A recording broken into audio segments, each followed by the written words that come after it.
برطانوی news channel B B C نے سن 2000 میں اس بات کا خلاصہ کیا کہ صدام حسین نے قرآن مجید کا ایک پورا نسخہ اپنے خون سے لکھوایا تھا۔ بی بی سی کے مطابق عراقی صدر صدام حسین نے اپنی 60ویں سالگرہ کے موقع پر حکم دیا کہ ان کے خون سے قرآن مجید لکھا جائے۔ بی بی سی کی رپورٹ میں عراقی ٹی وی اور نیوز پیپر کا حوالہ دیتے ہوئے لکھا گیا کہ صدام حسین نے یہ خصوصی نسخہ خدا سے شکر کا اظہار کرنے کے لیے لکھوایا تھا۔ میڈیا کو جاری کیے گئے ایک خط میں انہوں نے لکھا کہ ان کی زندگی بہت ہی خطرناک حالات میں حادثوں سے مقابلہ کرتے ہوئے گزری، اور اس دوران ان کا بہت سا خون بہہ سکتا تھا، لیکن وہ ان سب حادثوں سے محفوظ رہے، اور اس بات پر خدا کا شکر ادا کرنے کے لیے وہ اپنے خون سے قرآن پاک لکھوانا چاہتے تھے۔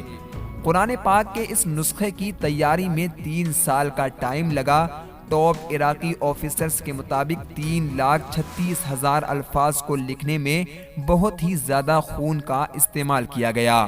یہ بات 1997 عیسوی کی ہے، جب عراق کے پورو راشٹرپتی صدام حسین نے اپنی سالگرہ پر شکرانے کے طور پر اپنے خون سے قرآن پاک لکھنے کا فیصلہ کیا، اور سن 2000 میں بی بی سی کی ایک خبر کے مطابق اس قرآن پاک کو عراقی اسٹیٹ میڈیا کے ایک لیٹر کے مطابق پورا ہونے کی خوشخبری سنائی گئی، جس پر یو اے ای اور سعودی عرب جیسے اسلامی ملکوں نے بہت ہی زیادہ مذمت کی، اور اس قرآن پاک کو غیر شرعی یعنی اسلام کے مطابق نہ ہونا قرار دیا گیا۔ اس کے علاوہ پوری دنیا کے علماء کرام نے خوب کوہرام مچایا، لیکن صدام حسین نے کسی کی نہ سنی۔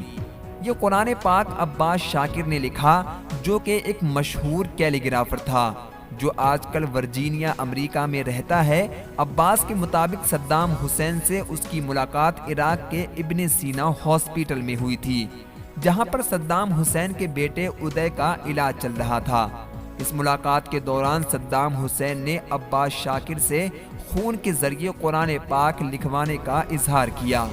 عباس کے مطابق اس قرآن کو لکھنے میں 3 سال لگے، اور ان 3 سالوں میں صدام حسین نے 24 سے 27 لیٹر خون دیا، جس کے ذریعے کتاب مقدس کے 3,36,000 الفاظ لکھے گئے، اور سن 2000 میں اس قرآن پاک کو صدام حسین کے سامنے پیش کیا گیا۔